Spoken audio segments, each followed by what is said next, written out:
Le chiffre d'affaires d'une entreprise est proportionnel à la quantité et à la qualité de son tunnel de vente. Donc, imaginons je suis via Google, ben, je vais créer un tunnel de vente ou un entonnoir de vente. Je suis Facebook, je crée un entonnoir de vente. Donc ça, c'est la quantité du tunnel de vente. La qualité du tunnel de vente, c'est la qualité des lead magnets, des images, du texte, du copywriting, du call to action, de la vidéo, la diversité, la quantité et la qualité du tunnel de vente. Et surtout, vous devez monitorer l'efficacité de votre tunnel de vente avec des KPI. Ça veut dire, il y a eu 1000 qui sont rentrés, pourquoi il n'y a personne qui a acheté? Et c'est comme ça que vous corrigez. Tu ne pouvez pas faire parfait dès la première fois. OK, très bien, probablement ma vitrine, elle n'est pas propre.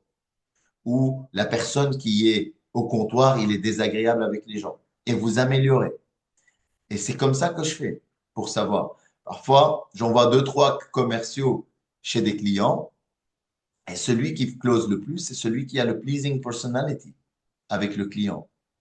Donc, c'est lui qui va devenir sales, les autres vont devenir marketing. Ils vont l'aider à closer et ainsi de suite.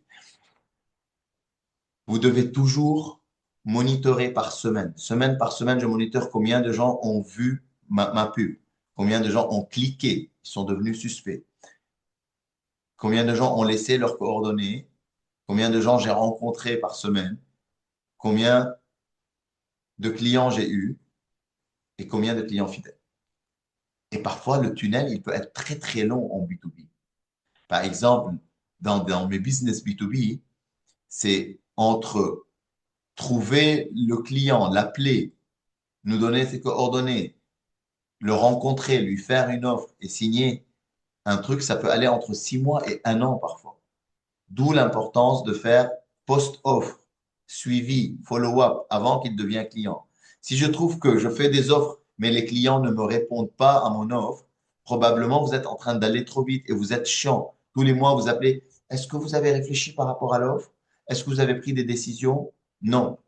Vous devez faire comme j'ai fait un peu pour acquérir ce client, des fiches follow-up, des PDF à envoyer, des goodies à envoyer. Vous devez passer par chez lui et prendre un café, le rencontrer, l'inviter au resto. Vous devez l'inviter à un webinaire. Vous devez l'inviter à une conférence. Vous devez inviter à un truc networking. Vous devez écrire à la main sur une lettre Joyeux Noël et belle année, cher Paul, à la main. Il n'a pas encore signé, mais c'est comme ça qu'on build le rapport. Au lieu de l'appeler et le saouler. Tu as réfléchi? Tu as pris une décision? Qu'est-ce qui vous différencie par rapport à la concurrence? C'est ce build rapport, c'est ces follow-up, c'est ça qui va faire en sorte que vous allez attirer des leads. Donc, on arrive un peu à la fin de la journée. Je vous ai montré un peu comment augmenter ses revenus en termes de business pour augmenter son accumulation. Et on va commencer ce soir et demain à vous expliquer comment vous allez faire ce qu'on appelle l'investissement, le 4 et le 5. Mais avant ça, je vais vous parler un peu des indicateurs clés, les indicateurs clés de performance, les Key Performance Indicators. Il existe deux types de KPI. Les KPI de performance, c'est pour voir un peu le tunnel de vente, combien de personnes cliquent, combien de personnes, nanana, tout ça. Ou si vous avez des machines qui produisent, combien de produits vous produisez par jour, combien de défectueux il y en a. En fait, vous mesurez les performances de votre marketing, vous mesurez les performances de votre produit, vous mesurez les performances des clients gagnés et perdus. En fait, tout doit être mesuré avec des images, avec des graphiques, avec des courbes, avec des camemberts. Vous devez monitorer votre business avec des KPI. Mais l'un des plus importants KPI pour pouvoir déléguer ce business, c'est ce qu'on appelle un peu le KPI financier. Et ça, je vais un peu vous parler un peu de ça avant de vous parler un petit peu de comment investir. Donc pour cela, je vous ai préparé un peu mes fichiers Excel, que j'ai d'ailleurs, tout ce que je vous partage ici, je vais vous donner à la fin, que ce soit les workbooks, les outils, tout ça, pour faire la même chose. Donc ici, dans mon cas à moi,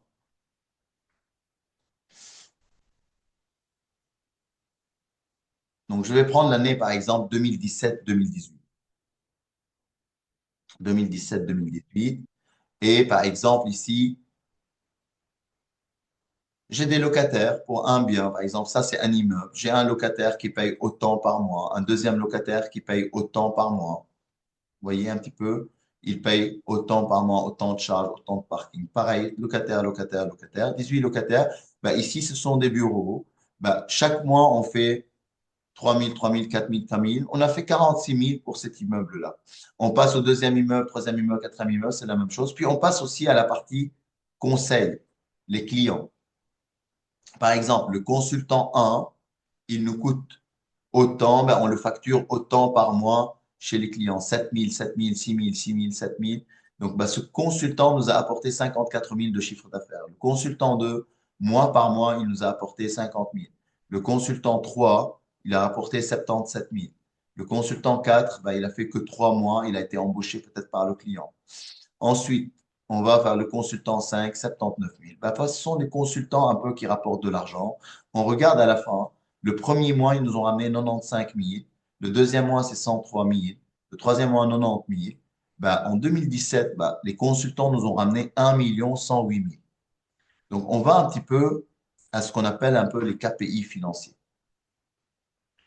Donc, ça, c'est ce que vous avez ici, les entrées. Chaque mois, qu'est-ce qui rentre? Le invoice in en vert. Et out, c'est ce qui sort tous les mois, mois par mois, qu'est-ce qui sort. Donc, vous avez vu le in de l'autre côté. Maintenant, le out, il se trouve ici. Par exemple, si vous avez location meuble, sous-traitance, publicité, Internet, matériel informatique, mois par mois, on regarde qu'est-ce qu'on paye. Poste, qu'est-ce qu'on paye. Les livres, qu'est-ce qu'on paye. Les séminaires, qu'est-ce qu'on paye. Le GSM, l'Internet, le carburant, le car wash, les frais. Ce sont les frais un peu dans les entreprises. L'électricité, le gaz pour chaque bâtiment, les achats de voitures, les locations de voitures, les assurances, les réparations de véhicules, les taxes de véhicules, les assurances incendie, les assurances accident de travail, les tickets resto, OK? Les rémunérations des salariés. Tous ces salariés, vous devez monitorer combien vous leur payez, les frais de comptable, ainsi de suite, ainsi de suite. Ben, tout ça, le total de tout ça se trouve dans le out. Ce qui fait que on a ce qu'on appelle un peu un graphique de ce style. Le vert, c'est ce qui rentre. Le rouge, c'est ce qui sort. Et ça, vous devez monitorer un peu financièrement ce qui se passe dans votre entreprise. Donc, le vert, c'est en octobre, parce que si l'année fiscale a commencé en octobre, elle se termine en, en septembre. Donc, en octobre, on a fait 102 000 d'entrées, 65 de sorties, 113 000 en novembre. Et bien là, en décembre, j'ai remarqué que le rouge a augmenté et le vert a baissé. Ben, je quitte. Je suis en vacances, je reviens, je dis qu'est-ce qui se passe, guys? Meeting entre nous. Qu'est-ce qui se passe? Pourquoi ici ça devient dangereux? Ah bah, tu sais, décembre, Dani, il y a des gens qui prennent des jours de vacances et surtout on paye les 13e mois pour les salariés. Ok, ça a du sens. Go, tu repars en vacances. Janvier, ce qui rentre est supérieur à ce qui sort. Février, tac, tac, tac. Et en mai, là, ça revient un peu plus. Là, tu reprends l'avion et tu viens. Ils te disent, Dani, mais c'est des pécules de vacances, tu sais, et les gens sont en vacances. Ok, tu repars. Tu dois monitorer financièrement ce qui rentre dans ta boîte tous les mois et ce qui sort. Ça, vous devez avoir toujours ces moniteurs chez vous. Et qu'est-ce qui s'est passé ici en août et en septembre? Hop, hop, qu'est-ce qui s'est passé ici? Des grosses dépenses qui ont dépassé ce qui est rentré. Qu'est-ce qui s'est passé? Ce qui s'est passé, c'est que vous avez accumulé de l'argent, accumulé, accumulé, accumulé de l'argent. Et à la fin de chaque année fiscale, vous avez investi cet argent avant la fin de l'année fiscale. Vous avez investi dans 2 immeubles ici. Cette entreprise a acheté 2 immeubles. Et vous voyez un peu, on accumule, on accumule, on accumule. Et puis, juste avant la fin de chaque année fiscale, c'est ce que je vous ai expliqué un peu avant qu'on se fasse imposer à l'impôt des sociétés, l'entreprise investit dans l'immobilier. Demain, je vais vous montrer comment en privé. Si vous êtes en privé, c'est la même chose.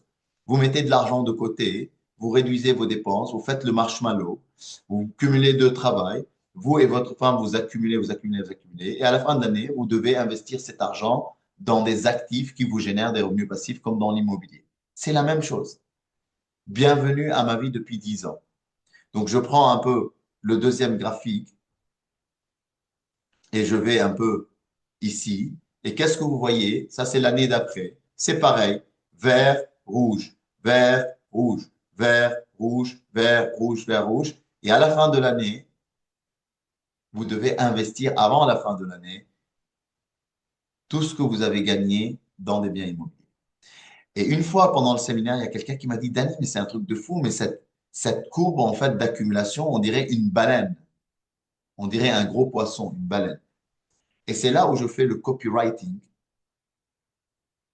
la baleine. Avec les KPI financiers, ça, vous ne trouvez ça nulle part dans un livre de finance et tout. C'est vraiment copyright the mind. Donc, vous accumulez, vous accumulez, vous accumulez, vous accumulez du capital. Et je vous ai montré comment accumuler du capital, que vous soyez salarié ou dans son entreprise. Si vous avez une entreprise, vous faites du marketing de vente pour augmenter le nombre de clients. Et je vous ai montré comment un peu. Vous accumulez. Et quand vous avez la baleine, boum, avant la fin d'année, vous investissez dans des actifs qui vous génèrent des revenus passifs. Qu'est-ce qu'ils font souvent les comptables? Ils disent alors, tu as fait beaucoup de bénéfices, il faut faire des frais. Et donc, qu'est-ce que vous faites vous? Vous n'êtes pas éduqué financièrement, vous courez, vous faites une peinture, vous achetez du mobilier, vous achetez une deuxième voiture, et en fait, vous avez investi dans des passifs au lieu d'investir dans des actifs qui vous génèrent l'année prochaine du chiffre d'affaires. Si vous êtes en société, vous pouvez mélanger les deux et faire de l'immobilier avec. Et l'année prochaine, c'est les loyers qui vont rentrer, qui vont payer le crédit et en plus vous mettre du bénéfice dans votre poche. Vous allez me dire, Dani, oui, mais bon, j'ai mélangé la société avec l'immobilier. Good, bonne question. Il existe des mécanismes, ce qu'on appelle des scissions partielles. À un moment donné, vous pouvez sortir tout l'immobilier et les mettre dans une nouvelle société sans repayer des droits d'enregistrement de nouveau. Mais cette méthode-là, en fait, ce que Robert Kiyosaki m'a appris, c'est la méthode la plus rapide pour atteindre la liberté financière. Parce que tu investis toujours avant impôt. Tu ne te fais même pas taxer. Maintenant, demain, je vais vous montrer que si vous ne voulez pas mélanger l'immobilier avec votre société, comment créer des holdings, des managements, ou comment sortir l'argent, vous, en privé, pour l'investir le plus, plutôt, faites des baleines en privé ou en société sans mélanger le truc. Mais je veux que vous compreniez que ça, c'est la méthode la plus rapide. Si vous avez une entreprise qui n'est pas risquée, demain, je vais vous expliquer un peu ce que c'est, et vous faites des bénéfices, bah avant la fin de chaque année fiscale, vous devez faire la baleine. La baleine. Et cette baleine, elle donne des sourires à tous les membres qui arrivent à voir cette formation. Et c'est ça la baleine. Et quand vous terminez la baleine, vous venez de terminer ce qu'on appelle votre mini DCA. Et vous arrivez ainsi à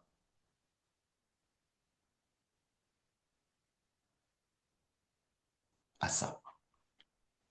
Vous êtes ici, vous voulez l'indépendance financière. Pourquoi? C'est la liste de vos rêves. Mais comment vous allez y arriver? Vous allez faire penser mini DCA. Et ce qui se passe, c'est que voici le mini DCA. Vous devez avoir un véhicule, que vous soyez salarié, indépendant ou en entreprise. Trottinette, Peugeot, Ferrari, lequel le véhicule est le plus rapide? Choisissez le véhicule, peu importe. Ensuite, une fois que vous avez choisi le véhicule, vous réduisez vos dépenses, vous réduisez vos passifs, vous augmentez vos revenus. Si c'est une entreprise, c'est vous augmentez le chiffre d'affaires. Comment on augmente le chiffre d'affaires?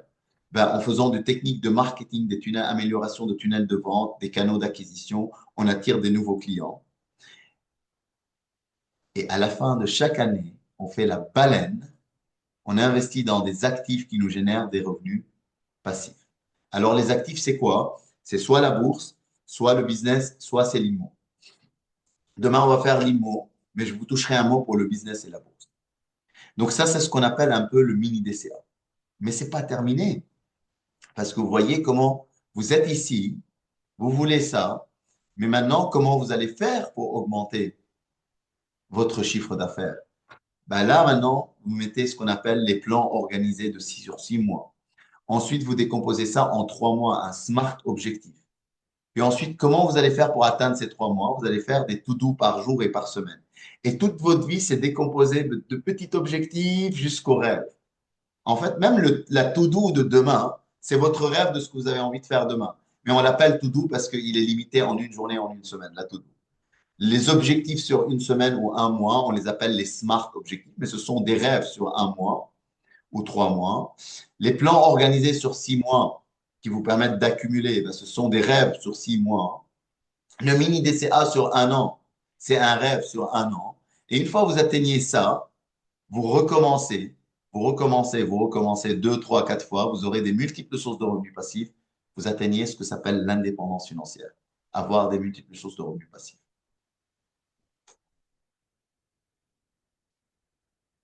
Est-ce que c'est clair? Good. Donc, résumé, ce qu'on va faire, je vais vous résumer ça, puis je vais activer un peu le micro et le chat. C'est le moment, en fait, de poser toutes vos questions. Ou si vous avez envie de partager un peu le aha moment que vous avez eu aujourd'hui, quelque chose qui vous a plu, quelque chose que vous avez commencé à l'appliquer, que quelque chose qui dit waouh, je ne savais pas qu'il y avait la baleine, ou j'aime bien les 11 questions que tu poses pour savoir choisir ton business, et tiens, je ne savais pas que le business est plus rapide. Qu'est-ce qui vous a plu? Ou le DCA peut-être, ou les rêves, ou les ateliers sur le en retour, je m'engage à. Qu'est-ce qui vous a fait un aha moment? Vous pouvez partager. Ensuite, on fait des Q&A et je vais prendre ici ma liste des cadeaux. Et soyez prêts parce qu'il y a quand même des chouettes cadeaux qui vont être distribués aujourd'hui et demain. Et on finit pour aujourd'hui et on commence demain à 9 heures pour la partie immobilier. Mais pour rappel, pour résumer, tout commence par un rêve. Ensuite, il ne faut pas seulement rêver, il faut avoir un objectif principal bien défini, un DCA. Et ce DCA, c'est pas assez.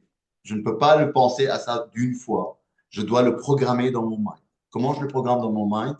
Je vous ai donné 8 paramètres pour le programmer dans le mind. Que ce soit si vous avez un désir ardent, vous avez mal et vous prenez une décision ferme et irrévocable, tout va changer dans votre vie. Vous n'avez pas besoin de répéter. Mais 99% des gens qui sont pendant cette formation, vous n'avez pas vraiment eu mal dans votre vie. Ou si vous avez eu mal, c'est pas assez mal pour vous faire bouger. Donc, c'est pas grave, on utilise l'autosuggestion. On prend ce DCA qu'on a écrit et on le répète, on le répète, on le répète. Est-ce que vous allez le répéter? J'aimerais bien entendre. Est-ce que vous allez répéter votre DCA?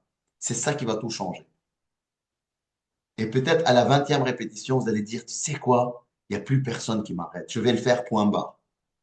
Ça, énergétiquement, c'est énorme. Et la loi d'attraction, elle commence à commencer à envoyer des circonstances, des événements, des personnes dans ta vie qui se manifestent devant toi. Tu vas prendre ces événements, tu vas apprendre de cette circonstance pour aller créer ton indépendance financière beaucoup plus rapidement. Et c'est comme ça que ça se passe, guys. Et vous avancez. Une fois que vous avez défini votre TGA, en retour, vous engagez à faire quoi? Bah, au début, vous m'avez dit, Dani, en retour, je m'engage à lire, à me former, à faire des investissements immobiliers. Regardez en retour, vous engagez à quoi? Un mini DCA. En retour, je m'engage à, si vous êtes en entreprise, bah, apprendre à comment faire du marketing pour atterrir plus de prospects et les transformer en clients. Je vais réduire mes passifs et mes dépenses pour accumuler et faire la baleine. Oui, Dani, pour l'instant, je n'ai pas une courbe de baleine, j'ai une boîte de dorade. J'ai une dorade. Mon accumulation est faible. Ou j'ai un thon, mon accumulation est bien. Ou j'ai une baleine, mon accumulation, elle est max. Il y a des gens ici, ils ont une boîte de sardines fermée. Pas fermée, mais ouverte. Ça veut dire le clapet, il descend vers le bas. Ça veut dire leur accumulation est négative. Ils sont en train de dépenser plus qu'ils gagnent tous les jours. Et ça, que vous le voulez ou pas, vous avez une pression financière et des toxines dans votre corps, même si vous êtes inconscient et vous vous en foutez de l'argent. Inconsciemment, ça vibre. Et c'est pour ça que vous êtes malade tout le temps. C'est pour ça que vous n'êtes pas content. C'est pour ça, à chaque fois, vous essayez de sortir avec quelqu'un, vous repulsez ces gens. À chaque fois, vous essayez d'attirer un locataire, il ne paye pas. Vous êtes sous pression financière. D'abord, vous devez sortir de la pression financière, réduire les dépenses et les passifs, augmenter vos revenus pour passer de la boîte de sardines ouverte à dorade, de dorade à thon, de thon à baleine. Et faites la baleine. Accumulez et faites la baleine. Donc, en retour, je m'engage à m'éduquer financièrement, trouver un véhicule si je n'ai pas, ou en tant que salarié cumuler 2 travails, réduire mes dépenses, réduire mes passifs, m'associer avec ma femme, avec mon épouse, avec mon associé, aller visiter des biens immobiliers, apprendre comment faire des investissements immobiliers et investir, accumuler et investir dans des actifs qui me génèrent des revenus passifs et recommencer année après année. Ça, c'est votre DCA. Donc, en résumé, mon objectif principal est d'atteindre l'indépendance financière avec 83 000 euros de revenus passifs mensuels net, 1 million de revenus passifs annuels net. Je veux ceci pour workshop 1B, ça et ça et ça et ça et ça et ça. Et c'est ce qui m'anime. Et je m'en fous des voleurs de rêve. Et d'ailleurs, au début, il ne faut pas le partager à n'importe qui. Il faut que vous soyez en mastermind, en quelqu'un qui vous encourage. Parce que quand vous dites ce que vous désirez à quelqu'un, hein, la plupart des gens sont mal intentionnés, ils sont jaloux, envieux, ils peuvent envoyer des mauvaises vibes. C'est pour ça, il faut que vous le partagez qu'avec votre mastermind.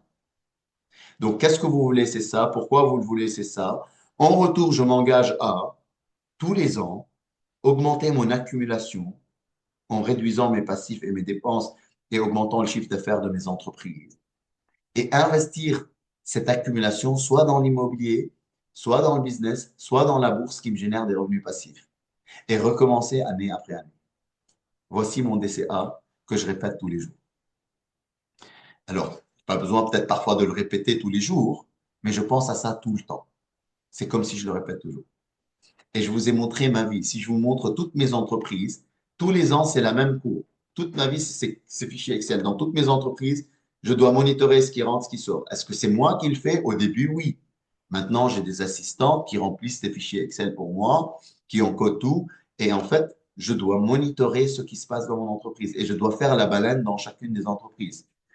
Et demain, je vais vous montrer comment je sors l'argent de mon entreprise le moins taxé possible pour que je fasse des baleines en privé aussi. J'espère que vous avez compris la puissance de contenu que je suis en train de vous partager. On a fait la partie mindset, bravo. Non, la partie business, félicitations. Demain, on va aller sur la partie immobilière et vous avez vu que c'est pas du blabla et on passe du temps à sauter et danser. C'est du vrai contenu. Je vous ai montré mes propres chiffres pour que vous arrêtez de douter. Si je l'ai fait, vous pouvez le faire aussi. Si quelqu'un l'a fait, vous pouvez le faire aussi. Vous avez déjà tout. Je veux juste que vous commencez à l'expérimenter.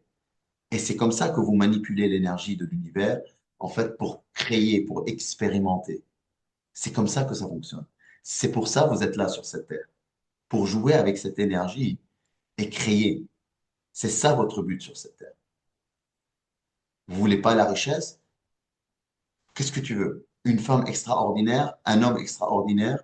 Tu veux faire le tour du monde? Tu veux être le meilleur photographe? Tu veux être le meilleur musicien? Tu veux juste apprendre la musique et lire des livres? Qu'est-ce que tu désires? Qu'est-ce que tu désires? Napoléon Hill a découvert que rien n'est impossible. Il suffit juste de concevoir ça. Qu'est-ce que tu désires? Conçois-le. Qu'est-ce que tu désires? Deuxièmement, tu dois y croire que tu vas l'atteindre. C'est-à-dire augmenter ta confiance en soi, ta certitude que tu vas y arriver.